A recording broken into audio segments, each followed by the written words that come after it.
The assembly hall of the Galactic Dominion stretched like a cathedral built to worship power itself. Crystalline pillars rose toward a domed ceiling that displayed the swirling majesty of 1,000 conquered worlds. Each seat held a representative of species that had bent their knee, some willingly, most not. The air hummed with translation fields, turning every language into comprehensible sound. Every threat into universal law. At the chamber's heart, on a platform designed to make the accused feel small, stood Dr. Eleanor Cross. She wore no ceremonial armor, no medals of valor, no symbols meant to impress. Just a simple gray suit, practical and unremarkable. The kind worn by someone who had work to do and no time for theater. Her hands rested loose at her sides. Her face remained still as carved stone, but her eyes moved with the precision of someone counting exits, measuring distances, reading the room like a tactical map.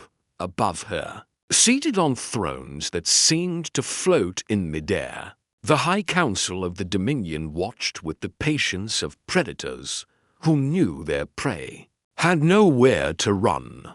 High Arbiter Zevrax dominated the center position, his crystalline form refracting light into rainbow fragments that danced across the walls. When he spoke, his voice carried the weight of 5,000 years of unbroken rule. Humanity stands accused, he began, each word measured and cold, of technological proliferation beyond authorized parameters, of establishing military installations without Dominion oversight, of refusing integration protocols designed for galactic stability. He paused, letting the charges sink into the minds of billions watching across the stars. Of defiance, the word hung in the air like a blade. Eleanor said nothing. Her silence was not submission, it was observation. She watched how the smallest species in the outer rings shifted uncomfortably, how their eyes flickered between the High Council and her, searching for a signal, any hint of what would come next. She noted which delegates leaned forward with eagerness, and which sat rigid with barely concealed fear. Zevrax continued, his tone shifting to something that resembled regret, but felt more like satisfaction. The Dominion has been patient. We extended the hand of guidance. We offered structure, protection, a place within the order that has maintained peace for millennia. He gestured broadly, and holographic displays bloomed round the chamber, showing Dominion fleets in perfect formation, worlds thriving under centralized control, the machinery of empire running smooth as starlight. Yet humanity chooses chaos. You expand too quickly. You question too loudly. You refuse the wisdom of those who ruled before your species learned to make fire. His crystalline eyes fixed on Eleanor with something close to pity. This cannot stand. The Dominion Council has voted. We hereby declare formal disciplinary action against the human territories. Your military assets will be seized. Your research facilities will be placed under direct supervision. Your governments will accept Dominion governance or face systematic disassembly. He let the sentence breathe, savoring the finality. Across the galaxy, on 1 billion screens, commentators began their prepared speeches about the inevitability of order, the foolishness of resistance, the mercy inherent in Dominion rule. Eleanor lifted her head slightly. The light caught the sharp line of her jaw, the calm in her eyes that looked almost like relief. Her lips moved, forming a single word that the translation feels caught and amplified across every channel, every world, every mind paying attention. Finally, the word landed like a stone dropped into still water. Ripples spread outward in the form of confused glances, nervous laughter, uncertain shifts in posture. The translators repeated it in 1,000 tongues, each one carrying the same strange weight. Finally implied waiting, finally suggested patience, finally meant someone had been ready for this moment, and was perhaps even grateful. It had arrived. High Arbiter Zevrax's luminous form flickered just for an instant, but Eleanor caught it.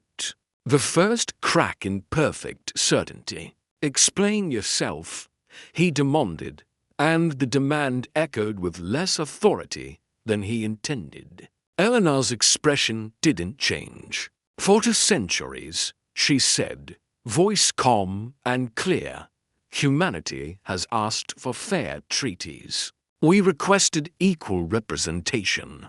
We offered technological exchanges on mutual terms. We sought partnership." She paused, not for drama, but to let the simple facts settle. "You denied every request. You called our growth unstable. You positioned fleets at our borders and called it peacekeeping. You monitored our communications and called it guidance."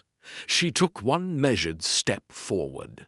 The sound of her boot on the polished floor was small, yet somehow it pulled every eye in the chamber. "So we stopped asking. We started preparing. And now you've given us exactly what we needed: clarity." Zevrax leaned back, his form shifting through colors that suggested irritation masked as amusement. "You speak as though you have a choice. Your fleets number in the hundreds. Ours number in the hundreds of thousands. Your worlds are 3 dozen. We govern 3,000 systems. Mathematics does not favor delusion, Dr. Cross." "No," Eleanor agreed quietly. "It doesn't. But you're counting the wrong things." Before Zevrax could respond, the first reports arrived. Silent alerts flickering across private displays throughout the chamber. Eleanor watched the subtle changes in posture, the tightening of mandibles, the widening of eyes as delegates received news they hadn't expected to see so soon. Far beyond the glittering hall, Commander Thalin of the Dominion 1st Expeditionary Fleet entered human frontier space. With the confidence of overwhelming superiority, his armada filled the void like a metal storm dreadnoughts, carriers, support vessels, all ranged in formations perfected over millennia of conquest. The plan was simple: seize the primary human military installations, demonstrate overwhelming force, and accept the inevitable surrender within 48 hours. The scanner reports confused him immediately. Human space was empty, not destroyed, not evacuated in panic, just methodically absent. Stations remained powered but unmanned. Orbital platforms showed signs of recent maintenance, but no crew. Defensive grids were online but passive, humming with energy yet making no aggressive moves. It felt like walking into a house where the lights were on, the stove was warm, and no one had bothered to answer the door. Thalin ordered probes forward. They returned data that made his tactical officers exchange uncertain glances. The human installations weren't hiding. They were waiting. Every facility they scanned showed the same pattern: functional, maintained, eerily prepared, but devoid of targets worth shooting.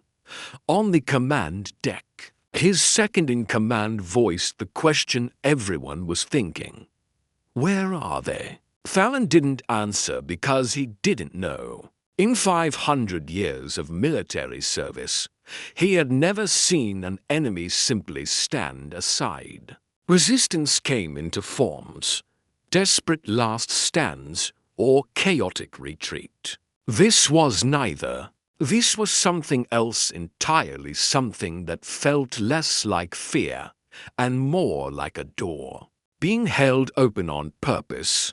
His instincts, honed through countless campaigns, whispered warnings his pride tried to silence. He advanced anyway because orders were orders, and the Dominion did not turn back from lesser species. The first installation they approached was a listening post designated Outpost Meridian.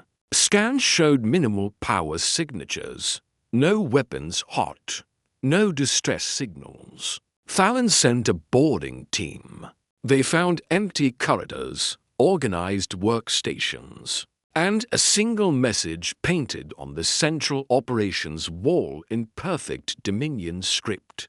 "Welcome. You're early, but we're ready."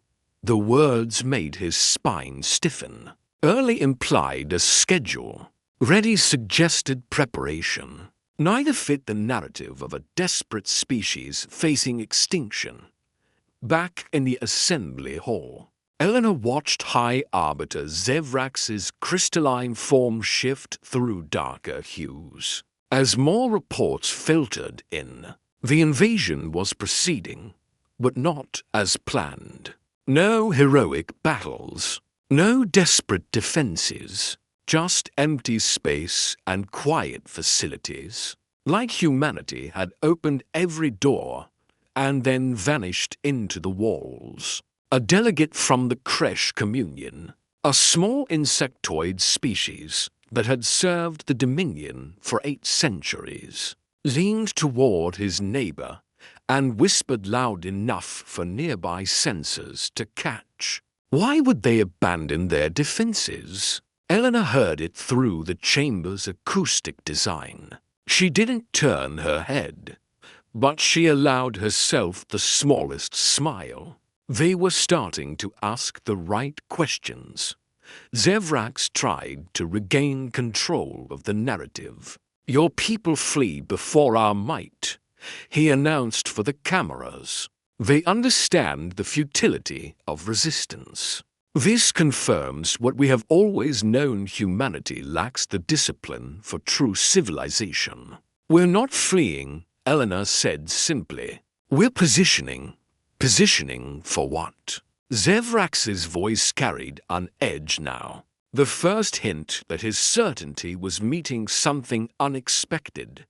"For survival," Eleanor replied. "You see, High Arbiter, humanity learned something essential about the universe long before we met you. We learned it on our homeworld through centuries of disasters, wars, and near extinctions. We learned that the strong don't always win. The adaptable do. The prepared do. Those who can endure what others can't imagine, they're the ones who survive." She clasped her hands behind her back. A professor lecturing to students who didn't yet understand the lesson. "You've spent 5,000 years conquering species that fought you the way you expected. Direct confrontation. Fleet against fleet. Power against power. You're very good at that kind of war. The best in the galaxy, probably. Then you understand your position," Zevrax said. "I understand yours," Eleanor corrected. "You've optimized for one kind of conflict. We've prepared for every kind. Because on Earth, nature didn't give us a choice. Hurricanes don't negotiate. Earthquakes don't accept surrender. Pandemics don't care about your fleet size. So we learned to adapt, to improvise, to prepare for scenarios we hoped would never come." She looked up at the ring of delegates, her voice carrying to every corner of the chamber. We've been preparing for you for 200 years. Every treaty you delayed taught us patience. Every threat you made taught us your patterns. Every fleet you positioned at our borders gave us time to study your tactics, your technology, your weaknesses. Weakness? Zevrax's laugh echoed like breaking glass. We have no weaknesses. We are the Dominion. Everyone has weaknesses, Eleanor said quietly. Yours is that you believe your own narrative. You've convinced yourselves that order equals strength, that control equals security, that fear equals respect. You've built an empire on those assumptions, and they've worked for millennia because most species either submitted immediately or fought the way you expected. She paused, and in that pause, more alerts flickered across the chamber's private displays. Commander Thalen's fleet had advanced deeper into human territory, following mapped corridors that should have been safe. His sensors suddenly lit up with warnings he didn't understand. Not weapons fire, not mines. Something else, spatial distortions appearing in patterns that looked almost geometric, almost designed. The first ship disappeared without explosion or debris. One moment it occupied a specific coordinate. The next moment, that coordinate was empty, as if the universe had simply decided the ship no longer existed there. Phelan's tactical team scrambled to make sense of it. Their instruments showed gravitational anomalies forming and collapsing in microsecond pulses. Too fast to be natural, too precise to be random. A second ship vanished. Then a third. Panic tried to rise through the fleet, but Dominion discipline held it down. Phelan ordered an immediate halt and launched every scanner probe they had. The returns made his blood run cold. Human space wasn't empty. It was threaded with something his sensors could barely detect. A network of quantum-anchored gravitational lenses. Thousands of them, maybe millions, placed with insane precision across vast distances. They weren't weapons in the traditional sense. They were manipulations of space-time itself, creating corridors where movement was safe and zones where matter simply ceased to follow expected rules. Humanity had turned the battlefield itself into a weapon. His science officer's voice shook as she delivered her analysis. Sir, this level of spatial engineering, the calculations alone would require processing power beyond anything in Dominion records. And the energy requirements. She trailed off, staring at her screens in disbelief. How long would it take to build something like this? Phelan demanded. Centuries, she whispered. Maybe longer. They would have needed to start before first contact with the Dominion. Before they even knew we existed. Phelan understood then. Humanity hadn't prepared for the Dominion specifically. They'd prepared for the universe itself, for any threat that might come. They'd looked at the galaxy and seen not opportunity, but danger. And they'd spent centuries making themselves ready for it.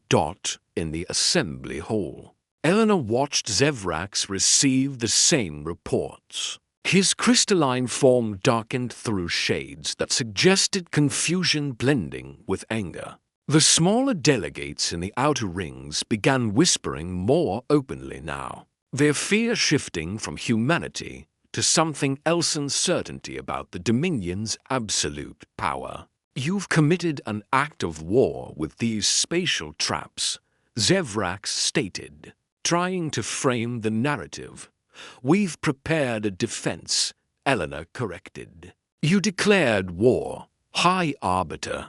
We simply stopped pretending we weren't ready for it. There's a difference, She tilted her head slightly. Would you like to know what we've really been doing for 2 centuries? Zevrax didn't answer, but his silence was answer enough. Elena's voice took on the quality of someone sharing a truth that would change everything. We studied you. Every species you conquered. We interviewed the survivors. Every battle you fought. We analyzed the recordings. Every treaty you broke. We noted the pattern.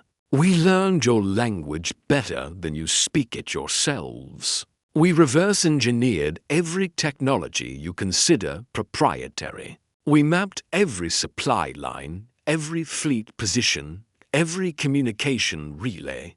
She paused, letting the weight settle. But more than that, we prepared ourselves. We trained our children for a war that might come in their lifetime, or their grandchildren's lifetime.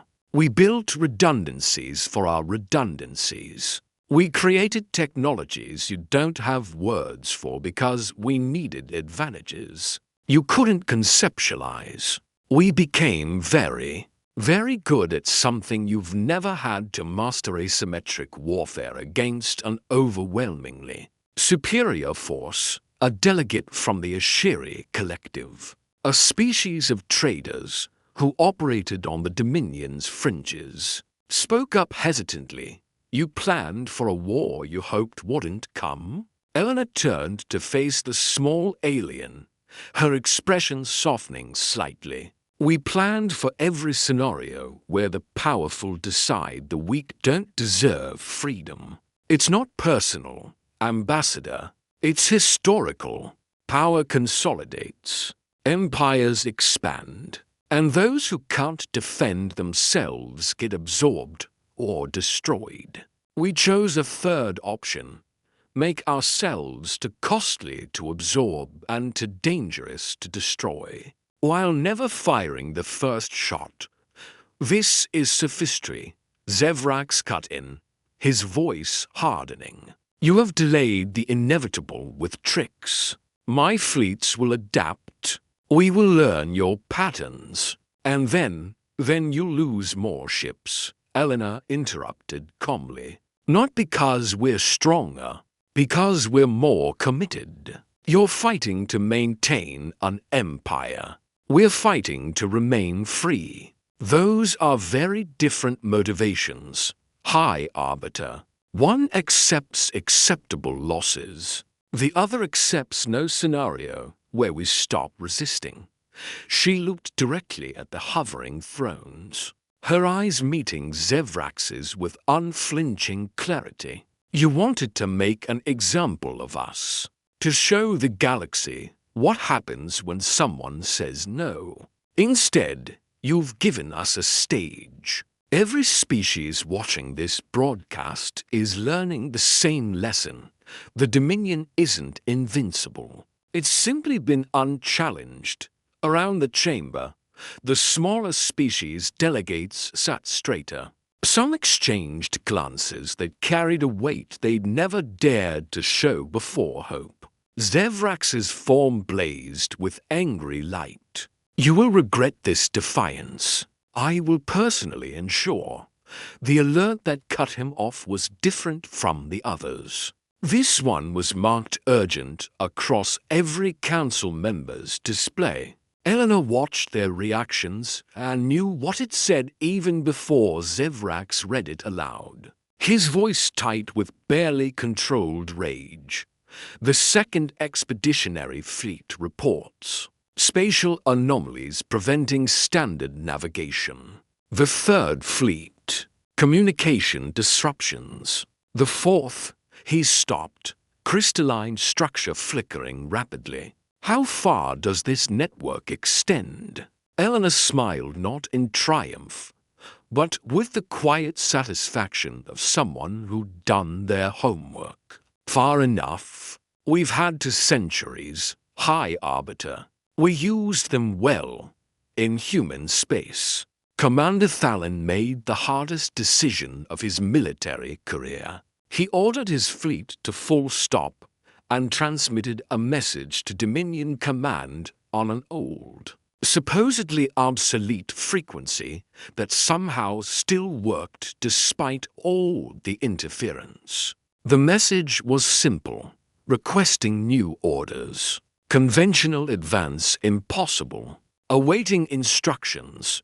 He didn't call it a retreat. He didn't call it a surrender. But every officer on every ship in his fleet knew what it meant. For the first time in Dominion history, an invasion had simply stopped not because it was defeated, but because the enemy had made forward movement impossible without losses too severe to justify. Eleanor watched the chamber absorb this new reality. Some delegates looked shocked. Others looked calculating, already running scenarios in their minds about what this meant for the galactic order. The smallest species, the ones who'd lived under Dominion rule for centuries, looked like people seeing sunlight for the first time. Zevrax tried once more to seize control. This changes nothing. We will adapt our strategy. You lose, Eleanor said quietly, and her certainty carried more weight than any threat. Not today, maybe not this year, but you'll lose because you're fighting the wrong war. You think this is about ships and weapons and territory. It's not. It's about legitimacy. And the moment you couldn't simply roll over us in 48 hours, you lost that. She gestured to the smaller delegates. They're watching. They're learning. They're realizing that if humanity can stand up to you, maybe they can too. Not alone, perhaps, but together, with support, with preparation. The silence that followed felt like the moment before a dam breaks. Finally, Eleanor repeated, her voice carrying across the chamber and out to the watching galaxy. You've shown everyone what we've always known. The Dominion's power isn't infinite. It's just been unchecked. And now, she smiled. And it was the smile of someone who'd spent centuries preparing for this exact moment. Now we begin Phase 1. The emergency session convened within an hour of Eleanor's statement. The assembly hall had never felt smaller, despite its vast dimensions. High Arbiter Zevrax stood at the center of his floating throne, his crystalline form cycling through colors that betrayed his inner turmoil, deep reds of anger, sharp whites of calculation, and occasional flickers of something that might have been doubt. Around him, the High Council conferred in hushed tones while smaller delegates watched with new eyes. The galaxy's broadcast feeds had exploded with commentary, analysis, and for the first time in living memory, open questions about Dominion infallibility. Eleanor remained on her platform, the restraint field around her shimmering like captured starlight. Guards surrounded her position, but they stood differently now. Weight shifted backward, weapons held with less certainty. She had become something they didn't have protocols for. A prisoner who didn't act imprisoned. Zevrax's voice cut through the murmurs, sharp and final. Humanity's defiance will be answered with appropriate force. We have tolerated this species' arrogance long enough. The Council authorizes deployment of Omega-class deterrence systems. The chamber went still. Several delegates actually gasped audible. Shocked breaths that the translation fields carried like whispers of horror. Omega-class weapons were forbidden by Dominion's own ancient treaties, banned after the Scarth devastation 3,000 years ago. They were planet scorchers, atmosphere igniters, weapons that didn't just destroy targets, but erased them from existence. A junior delegate from the Mirren species, Small bird-like beings who handled administrative functions stood on trembling legs. High Arbiter, the Omega protocols were sealed by your own ancestors. The Charter states they shall never. The Charter, Zevrax interrupted coldly, allows exceptions for existential threats to galactic stability. Humanity has proven itself such a threat. He turned to the cameras, his form brightening with the cruel luminescence of absolute conviction.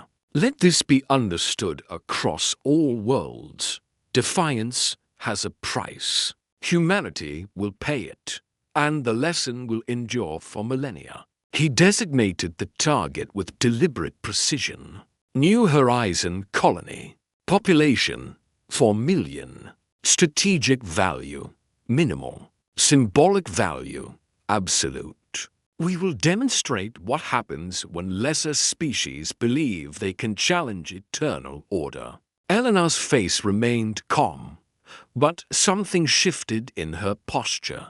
Not fear, something closer to sadness mixed with resolve. She had hoped it wouldn't come to this. She had prepared for it anyway. Across human space, alarms pulsed in measured rhythms. Not the panicked screaming of surprise, but the steady cadence of a drill practiced 10,000 times. On New Horizon, people moved with the efficiency of those who'd trained for this moment since childhood. Shelters sealed, defensive grids powered up. Children were ushered into reinforced zones by adults whose hands didn't shake. Because shaking was a luxury they'd trained themselves not to afford. Governor Sarah Chen stood in the colony's command center, watching the tactical display with the focus of someone reading a familiar book. The Dominion's Omega platform moved into position like a dark star, its weapons charging with light that would normally precede annihilation. She opened a channel to her people, her voice steady as bedrock. This is what we prepared for. Remember your training. Trust the systems. Trust each other. We're not hoping for a miracle, we built one. The Omega platform fired. A lance of violet energy tore across space, carrying enough destructive force to crack continents and boil oceans. It moved at relativistic speeds, a spear of physics weaponized, unstoppable by any conventional defense. The galaxy watched on 1 billion screens, some in horror, some in grim satisfaction, all expecting the same outcome: erasure. The beam struck New Horizon's outer defensive envelope and stopped, not deflected, not absorbed, simply stopped. As if it had hit something fundamental about reality itself and been informed that further progress was not permitted. The beam's energy scattered into cascading rainbows, splitting into harmless light that painted the colony's sky in colors that looked almost beautiful. In the assembly hall, the silence felt physical. Delegates stared at their displays in disbelief. The Omega platform's readouts showed full discharge, complete energy transfer, successful targeting. The beam should have hit. Mathematics said it had hit. Physics confirmed it had hit. New Horizon remained completely intact. Zevrax's crystalline form blazed so bright it hurt to look at directly. "Explain this," he roared, and for the first time in 5,000 years of Dominion history, a High Arbiter's voice carried undisguised panic. Elena spoke quietly, but her words cut through his rage like a knife through silk. "You're not the only ones who mastered energy manipulation, High Arbiter. You're just the only ones who never had to hide what you learned." She gestured toward the displays showing New Horizon's intact skyline. We call it a harmonic dissipation grid. It doesn't block energy, it redistributes it across quantum-locked focal points, spread through the entire colony's surrounding space. Your weapon fired exactly as designed. We simply changed where its energy went. Impossible, Zevrax hissed. The calculations required, the power demands, the coordination are well within human capability. Eleanor interrupted. We built our first fusion reactor in 1950 to buy our calendar. We split the atom in 1945. We've been playing with forces that can destroy worlds for centuries. High Arbiter, we just chose to master them instead of worship them. A scientist delegate from the Korvothi sphere, a species known for their advanced theoretical physics, spoke with shaking voice. To coordinate energy redistribution at that scale, you would need processing power equivalent to a planetary-scale quantum computer. You would need it networked across light seconds of distance. You would need— He stopped, realization dawning. You would need every human colony working as a single integrated system. Eleanor nodded. We don't build colonies, Ambassador.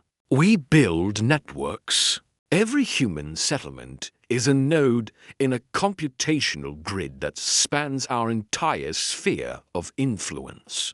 We've been building it for 200 years, and you never noticed because you were too busy watching our fleets. She turned back to Zevrax, her voice taking on an edge that carried through every speaker in the chamber. You wanted to make an example of New Horizon. You succeeded, just not the example you intended. You've shown the galaxy that your ultimate weapons can't touch us. That every threat you've used to maintain control for 5,000 years is now empty. Around the chamber, the smaller species delegates began to stir. Whispered conversations grew into murmured exchanges. The Mirran delegate who'd questioned the Omega deployment stood again, his small frame trembling with something that wasn't quite fear anymore. If humanity can resist the Omega weapons, he said slowly, each word carefully chosen, then the Dominion's deterrence model is compromised. It was a diplomatic way of saying the Emperor had no clothes. Zevrax tried to regain control through pure authority. Silence. This is temporary adaptation. We will modify our approach, enhance our systems, and will adapt to that too. Eleanor said simply, That's what we do.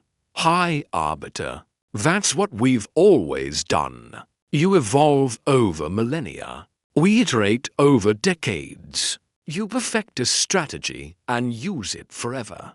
We test, fail, learn, and change faster than you can track.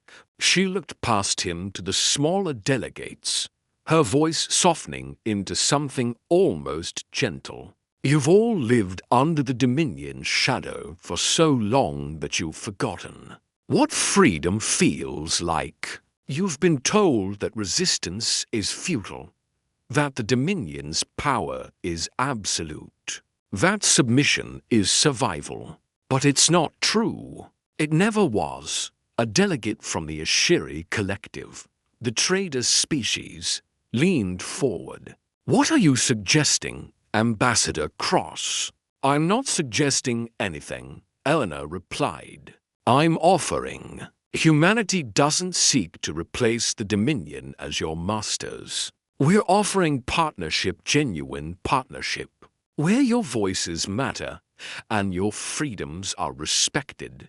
Zevrax's laugh was bitter and sharp. Empty promises from a species that can barely protect itself, as if on cue. New alerts flooded the chamber's displays. Not warnings this time, reports. Reports of human vessels appearing in systems across the Dominion's outer territories. Not warships, medical vessels, rescue craft, supply transports. Commander Thalen's fleet, still stalled in the spatial anomaly network, received an unexpected transmission on an open frequency. A calm human voice, professional and direct. Dominion vessels. We're transmitting safe navigation routes to your position. Follow them exactly, and you'll exit the affected zone without further losses. Medical assistance is available if needed. We're also providing updated star charts showing which areas of human space remain hazardous to Dominion ship configurations. Thalen stared at his displays in stunned silence. The enemy was offering him a way out, not demanding surrender, not asking for concessions, just providing the information needed to leave safely. It was perhaps the most sophisticated insult he'd ever received. We don't need to destroy you. We just need you to leave. He made a decision that would define the rest of his career. Transmit our acceptance. Follow their routes exactly. His officers looked at him with expressions mixing relief and shame. We're not retreating, Thalen said quietly. We're learning. In the assembly hall, Eleanor continued speaking to the smaller delegates while Zevrax fumed in impotent rage. Humanity learned something important from our own history. Empires built on fear collapse the moment that fear cracks. Partnerships built on mutual benefit endure. We're offering you the second option. She pulled up data on the public displays, overriding Zevrax's control with an ease that made him physically recoil. Files appeared detailed documentation of human aid missions. Evacuation plans for species living in Dominion control zones, offers of technology sharing, proposals for mutual defense agreements that didn't require submission. We've been running these operations quietly for 50 years, Eleanor explained. Medical support for border colonies, educational resources for species the Dominion keeps in controlled ignorance. Technology transfers that don't come with political strings. We've been building relationships while the Dominion was building threats. A delegate from the Kresh Communion, whose species had served the Dominion for 8 centuries, stood with visible effort. His insectoid form vibrated with emotion as he spoke. You're saying, all this time, you've been helping us? Wherever we could, Eleanor confirmed. Your colony on Kreshfor has a mysterious benefactor who's been sending medical supplies for 30 years. The educational broadcasts your young ones receive, routed through human relays and enhanced with information the Dominion sensors. The drought relief on Kresh 9, human atmospheric processors, disguised as local technology. The Kresh delegates' mandibles clicked in a rhythm that translated as profound shock. We believe those were Dominion benevolence programs. The Dominion wanted you to believe that. Eleanor said gently. We let them take credit because we weren't doing it for recognition. We were doing it because it was right. Zevrax's form flared with desperate brilliance. Lies, all of this is manipulation, designed to... Eleanor didn't let him finish. With a gesture, she released another data cascade, this time Dominion files. Intercepted communications showing how the Dominion had sabotaged trade between smaller species to maintain dependency. Records of manufactured crises used to justify increased oversight. secret protocols for eliminating species leadership that became too independent.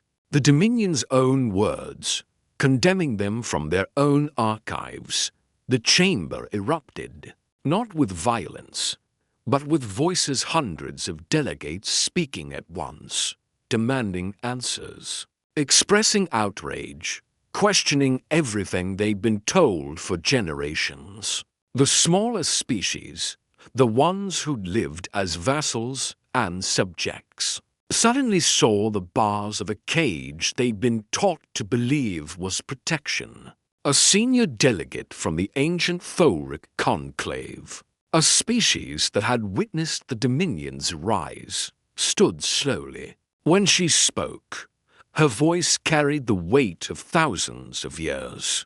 High Arbiter Zevrax, the conclave formally requests an explanation for these files. They bear Dominion encryption and authentication codes. They cannot be fabricated. Zevrax's response was pure fury. Stolen intelligence. Criminal hacking. This entire display is accurate. The Thoric delegate interrupted, her tone absolute. I recognize operations I was told were classified for galactic security. I see my own species listed under controlled growth limitation protocols. I watched my homeworld struggle with resource shortages the Dominion claimed were natural. And these files say they were engineered. Her ancient eyes turned to Eleanor. How long have you known? 70 years since we first cracked Dominion encryption, Eleanor answered honestly. A century since we started suspecting. We gathered evidence, verified it through multiple sources, and waited for the right moment to share it. We needed the galaxy watching. We needed credibility. We needed you all to see the Dominion's weapons fail before showing you the Dominion's lies. She addressed the entire assembly now, her voice carrying the weight of absolute conviction. This is why we said finally, not because we wanted war, because we wanted truth. The Dominion would never have let this information surface peacefully. They would have suppressed it, discredited it, buried it under layers of official denial. So we waited for them to attack us, to show the galaxy their true nature, and to give us a platform they couldn't silence. Around the chamber, delegates began removing their council insignias. Not all of them, some remained loyal out of fear or genuine belief. But enough. Enough that the symbolic foundation of Dominion authority began cracking in real time. The Mirren delegate spoke again, his small voice somehow filling the chamber. I formally move that the Council suspend all military operations against humanity pending a full investigation of these files. Seconded, said the Kresh. Delegate, thirded, added the Ashiri representative. Within moments, dozens of voices joined in support. Zevrax tried to override them, tried to call for order, tried to reassert control. But control, once lost in front of witnesses, is almost impossible to reclaim. Eleanor watched it unfold with the calm satisfaction of an engineer, watching a machine perform exactly as designed. This was the real victory, not defeating the Dominion's fleets, but defeating their narrative, not destroying their power, but delegitimizing it. A new alert appeared. This one carried on every human frequency and rapidly spreading across galactic networks. It was a simple statement, broadcast in every known language, to all species under Dominion governance. Humanity offers sanctuary, support, and partnership. No strings, no submission required, no allegiance demanded. just mutual respect and genuine cooperation. Safe routes to human space are being transmitted on open channels. We will turn no one away. The statement wasn't signed by a government or a military command. It was signed simply, humanity. Zevrax's crystalline form darkened to near black, his voice dropping to a dangerous whisper. You think you've won. You think this changes anything. The Dominion has endured for 5,000 years. We will endure this. Eleanor met his gaze without flinching. Maybe you will, but not as you were. The galaxy has seen behind the curtain now. They know your weapons can fail. They know your authority is maintained through manipulation and fear. They know there are alternatives. She paused, letting the truth settle. You can adapt to this new reality, High Arbiter, or you can cling to the old one and watch your empire crumble one species at a time. That's your choice.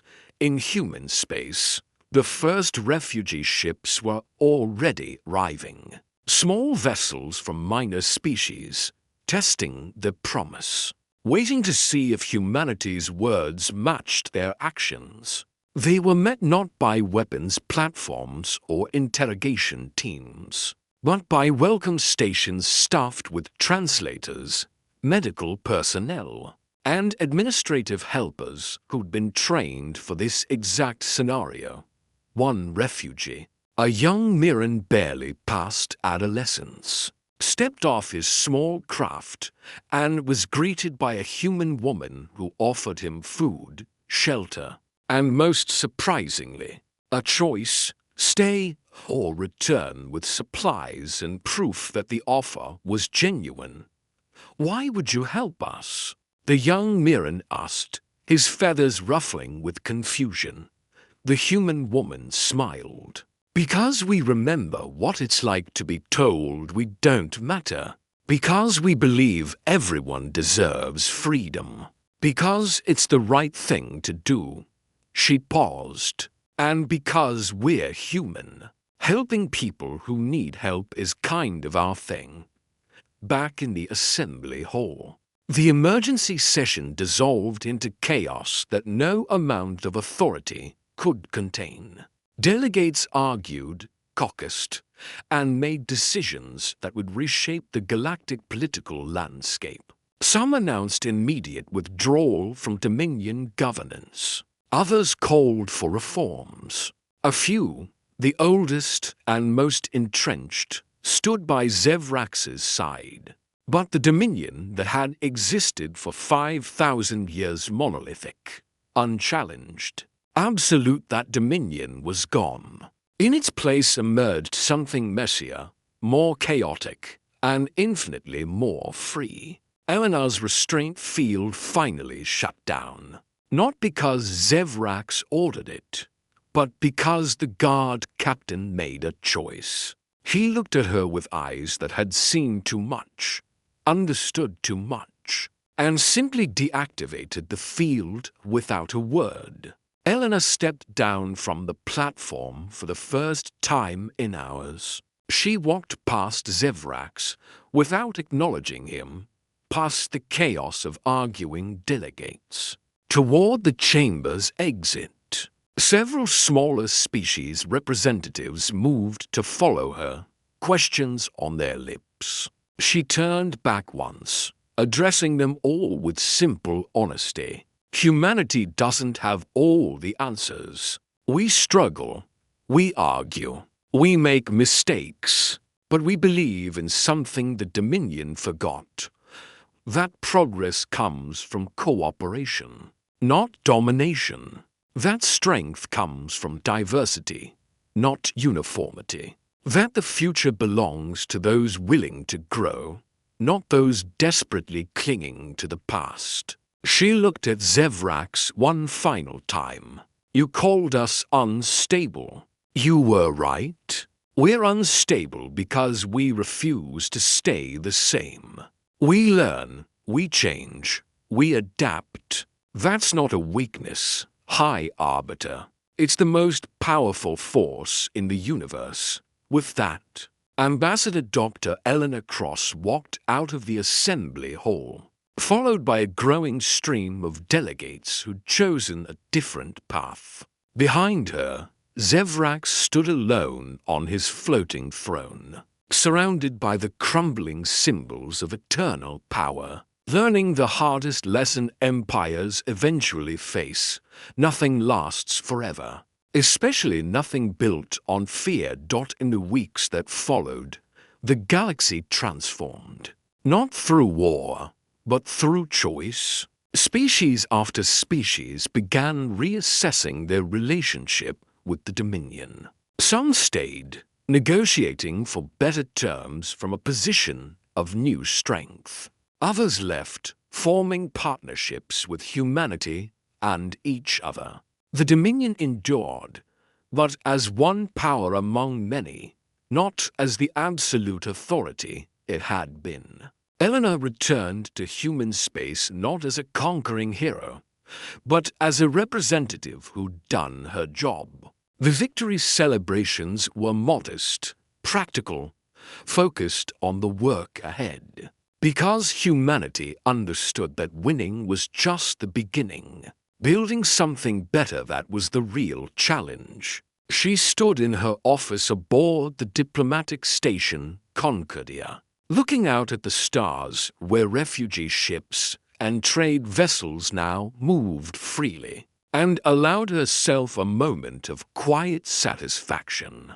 Not pride exactly, more like the feeling of setting down a heavy burden after a very long walk. Her aide entered with the day's briefing: requests for aid, proposals for alliance, questions about technology sharing, invitations to mediation sessions between former Dominion vassals. Working out their new relationships, Eleanor smiled. This was the victory she'd actually been fighting for, not the defeat of an enemy, but the birth of something better. Messy, complicated, uncertain, and absolutely worth every moment of the 200-year wait. Finally, she whispered to the stars, and this time the word carried no weight of anticipation. Only the quiet satisfaction of a job well done and a future finally, genuinely free.